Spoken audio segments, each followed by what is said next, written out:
बलांगीर लोहिसिंगा थाना जोगीसुरडा गाँव में उत्तेजना घटनार तदंत करने को जाई एसडीपीओ और थानाधिकारी हटहटा होती मंदिर जगह जबरदखल कर दोकानी को उच्छेद दाबी में उत्तेजना लगी रही। जोगीसुरडा मंदिर उन्नतीकरण और सौंदर्यकरण 5टी योजना मध्यम प्राय 3 कोटी टंका अनुदान आसीथिला। मंदिर परिसर भीतर काम प्राय शेष होता बेले वर्तमान बाहर काम आरंभ होगा जाउछि।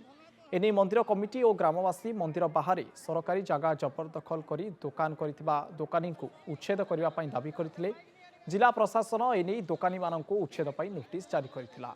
अन्य दोकानी माने दुकान हटाई देथिबा बेले त्रिनाथ साहू और धर्मेंद्र त्रिपाठी तांको दुकान हटाई रखिले, जाको नै विकासमूलक कार्य अटकी रखिला। गतकाली रातिरे दुकान हटाइबा पई मंदिर कमिटी और ग्रामवासी घेरी जाई जिद करथिले, जाको उभय दोकानी लोहिसिंगा थाना को जाई अभियोग करथिले। एने उत्त्यक्त होई किछि ग्रामवासी दोकान गुड़ी को जाली देथिले। दोकान जाली देवा घटना रे पुलिस 6 जन ग्रामवासी को उठाई नहीं आज कोर्ट चालान करथिला। तेबे आज घटनार तदंत पई लोहिसिंगा पुलिस गाँव को जाइथिबा बेले गिरफ 6 जन को छाड़िबाकू दाबी करी पुलिस को अटक रखिचंती ग्रामवासी। पुलिस अटक थिबा खबर पाई बलांगीर एसडीपीओ घटनास्थल में पहुंचीथिले। उत्त्यक्त लोके एसडीपीओ प्रदीप साहू और लोहिसिंगा थाना अधिकारी जाज्ञसेनी नायकों को मध्य घेरी जाई अटक रखिचंती। घटनास्थल में उत्तेजना जारी रही। घटनास्थल में 2 प्लाटून पुलिस फोर्स मुतयन करा जायछि। अधिक आलोचना आम सहित फोन लाइन में जोड़ी होती बलांगीर प्रतिनिधि दीपक पुरोहित। दीपक, पुलिस को हटहटा होगाक पड़ी जितेबाला अभियुक्त मानक अरेस्ट करने को जाऊँच ग्रामवासी मैंने पुलिस को अटक रखिंट तेज ग्रामवासी मानकर एभली जुक्ति कौन पाई पुलिस को कौन पाई ग्रामवासी मैंने छाड़ूना बर्तमान घटनार दृश्य कौन रही? देखो लोक निश्चित भाव में अभावन घटना बलांगीर लोहिसिंगा थाना अंतर्गत जोगीसुरडा गाँव में घटना घटी। पाखापाखि जहाँ खबर आज सन्धार उत्तेजना प्रकाश पाई जो जोगीसुरडा मंदिर रही जेहेतु प्रसिद्ध मंदिर जबरदखल कर किसी दोकानी दुकान करते 5टी अधीन पाखापाखि 3 कोटी टंकार से काम चलुची।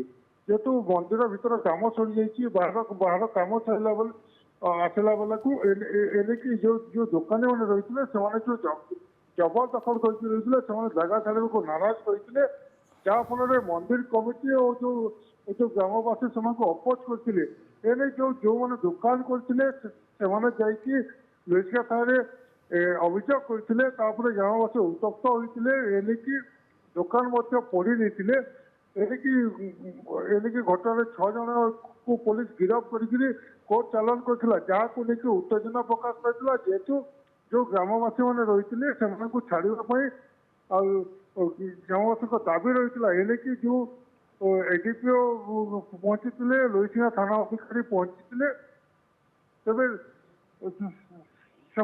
लोके अटक रखी दीर्घ समय तक उत्तेजना जारी रही।